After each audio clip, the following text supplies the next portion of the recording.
व्यवस्था करने की जिम्मेदारी जो रहती है वो स्कूल की रहती है। ऐसा कौन बोलता है? RTE एक्ट बोलता है। थर्ड नंबर पे इम्पॉर्टेंट एक और राइट्स है जिसकी मैं बात करना चाहूँगा, right of study without any fear और रैगिंग। मतलब बच्चा जब पढ़ने जाएगा तो उसके साथ किसी प्रकार की रैगिंग नहीं होगी। मतलब कहने का कि असॉल्टिंग और थ्रेटनिंग ये दो कंडीशन नहीं होगी, यानी उसे डराना धमकाना नहीं पड़ेगा। और अगर ऐसा कोई शैक्षणिक संस्थान करता है तो उस कंडीशन में उसके ऊपर उसकी शिकायत हम कर सकते हैं। दूसरा है right of protection from corporal punishment. अब किसी भी शैक्षणिक संस्थान में किसी भी स्टूडेंट्स को शारीरिक रूप से दंड नहीं दिया जा सकता, यानी कॉर्पोरल पनिशमेंट जो है वो कहीं ना कहीं नहीं दे सकते आप। और अगर ऐसा देते हैं तो उस कंडीशन में हम उनकी शिकायत कर सकते हैं। नेक्स्ट है right of express once opinion. जो स्कूल है, कॉलेजेस है, उसमें चिल्ड्रन को आ रही है इरेगुलरिटीज़ की शिकायत करने का प्रावधान है। यानी यदि कोई प्रॉब्लम आ रही है या किसी प्रॉब्लम का जो निराकरण नहीं हो रहा है तो वो हायर अथॉरिटी के पास में इसकी कंप्लेंट कर सकता है। तो इरेगुलरिटीज़ जो भी होगी उनका तत्काल तरीके से निराकरण वो करेंगे। और अगर ऐसा नहीं होता है तो उस कंडीशन में ये एक तरीके से वायलेशन हो रहा है किसका? Right of express once opinion का। और ये राइट जो है वो कहीं ना कहीं इरेगुलरिटीज़ को खत्म करने की बात करता है। नेक्स्ट पॉइंट है right to protection from child labour. यानी अब शैक्षणिक संस्थानों में किसी भी स्टूडेंट से चाइल्ड लेबर नहीं लिया जाएगा। चाइल्ड लेबर यानी जो 14 इयर्स के कम उम्र के स्टूडेंट्स हैं या बच्चे हैं, उनसे कोई भी कार्य नहीं करवाया जाएगा। और अगर ऐसा करते हुए पाए जाते हैं तो उनके खिलाफ कानूनी कार्रवाई हम कर सकते हैं। नेक्स्ट है right to clean toilet and safe environment.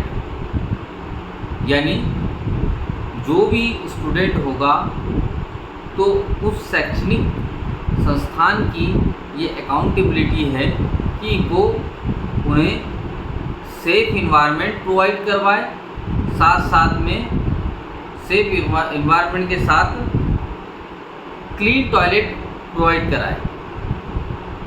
ये उनकी नैतिक जिम्मेदारी है और ये उनको करना पड़ेगा।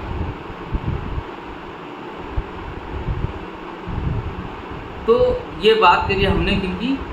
राइट ऑफ चिल्ड्रंस की बात करी, यानी बच्चों की, स्टूडेंट्स की बात करी। तो ये जो है ये कहीं ना कहीं राइट्स है जो हर एक शैक्षणिक संस्थान में स्टूडेंट के अधिकार है। और स्टूडेंट्स के अधिकार है तो वो स्टूडेंट जो है वो इनके अगेंस्ट अगर कोई कार्रवाई होती है तो उस कंडीशन में वो कहीं ना कहीं कानून की शरण ले सकता है। नेक्स्ट है राइट ऑफ पेरेंट्स। यानी अब जो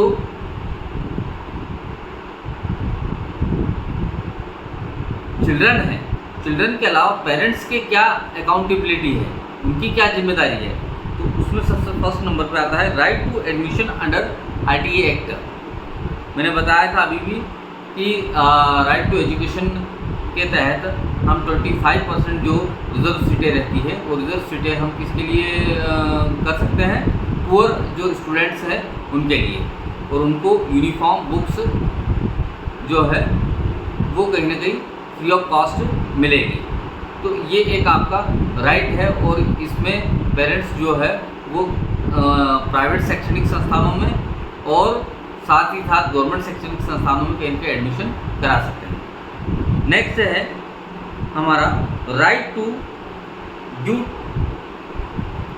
टीसी ट्रांसफ़र सर्टिफिकेट, यानी अब कोई भी शैक्षणिक संस्थान ये नहीं कह सकता कि आपने फीस नहीं दी तो हम आपको टीसी नहीं देंगे। मतलब कहने का ये हुआ कि टीसी देना ये हमारा राइट है, यानी ये पेरेंट्स का और पेरेंट्स के साथ साथ स्टूडेंट्स का राइट है कि टीसी उनको देना पड़ेगी, और अगर नहीं देता है तो उस कंडीशन में आप उस शैक्षणिक संस्थान के खिलाफ कानूनी कार्रवाई कर सकते हैं। नेक्स्ट है right to privacy. Right to privacy की जब बात करते हैं तो विदाउट परमिशन, यानी राइट टू प्राइवेसी में ये कहा गया है कि आप किसी भी शैक्षणिक संस्थान में, कोई भी शैक्षणिक संस्थान में वहाँ का मैनेजमेंट जो है स्टूडेंट की परमिशन के बगैर उसके आईडी प्रूफ, एड्रेस प्रूफ को सार्वजनिक यानी पब्लिकली नहीं कर सकता, और यदि वो करता है तो उस कंडीशन में उसके खिलाफ कानूनी कार्रवाई कर सकते हैं। नेक्स्ट है right of discriminate in name of fees and test, यानी आपसे कोई भी शैक्षणिक संस्थान फीस और टेस्ट के नाम पर भेदभाव नहीं कर सकता, किसी प्रकार का डिस्क्रिमिनेशन नहीं कर सकता, और अगर ऐसा करता है तो सिंपल सी बात है कि हमारे पास में ये राइट है कि हम कोई ना कोई कानूनी स्टेप उठा सकते हैं। देन अदर जो है वो और भी एक्टिविटीज़ है, जैसे good touch and bad touch वाली पॉलिसी जो है वो लेकर आई गवर्नमेंट। तो इस गुड टच और बैड टच में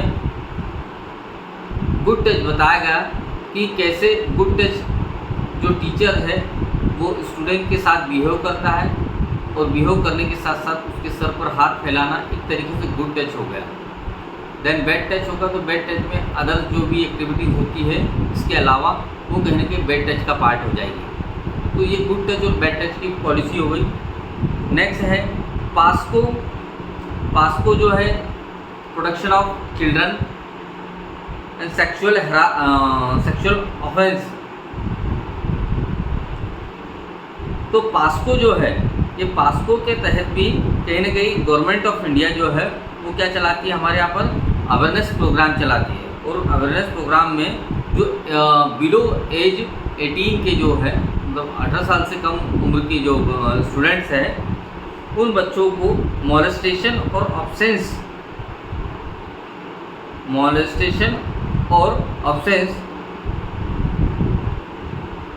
करना भी अपराध की श्रेणी में आता है। और जब अपराध की श्रेणी में आता है तो इसका मतलब क्राइम है, और वो क्राइम है तो इसका मतलब हम कहीं ना कहीं कानूनी रूप से स्टेप ले सकते हैं। नेक्स्ट पॉइंट है anti bullying policy. Anti bullying policy जो है ये भी कहीं ना कहीं डराने और धमकाने पर रोक लगाती है। मतलब किसी भी स्टूडेंट को जो है वो डराया और धमकाया नहीं जाएगा, यानी थ्रेटनिंग एंड असॉल्टिंग, ये दो जो है वो नहीं किए जाएंगे। मतलब डराया भी नहीं जाएगा और धमकाया भी नहीं जा सकता है, और अगर ऐसा होता है तो हम उसके अगेंस्ट कंप्लेंट कर सकते हैं।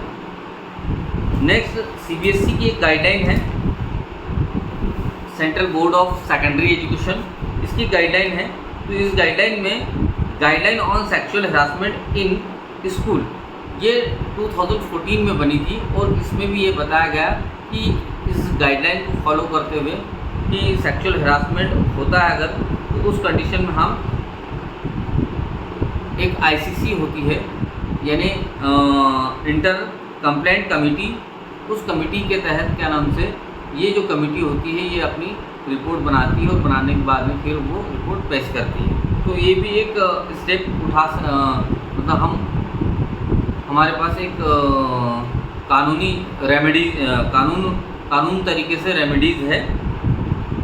नेक्स्ट पॉइंट है mental health and counselling policy. Mental health and counselling policy, तो जितने भी शैक्षणिक संस्थान जो है उन सभी शैक्षणिक संस्थानों में मेंटल हेल्थ अवेयरनेस प्रोग्राम, साथ साथ ट्रेंड स्टाफ, ये दोनों होना चाहिए। और इन दोनों की व्यवस्थाएं करने की जो जिम्मेदारी होगी वो किनकी होगी? शैक्षणिक संस्थानों की होगी। तो उम्मीद करता हूँ दोस्तों आपको ये चीज़ें समझ में आ रही होगी। वीडियो अच्छा लगा हो तो लाइक करें, शेयर करें एंड सब्सक्राइब करें। जय हिंद, जय भारत, वंदे मातरम।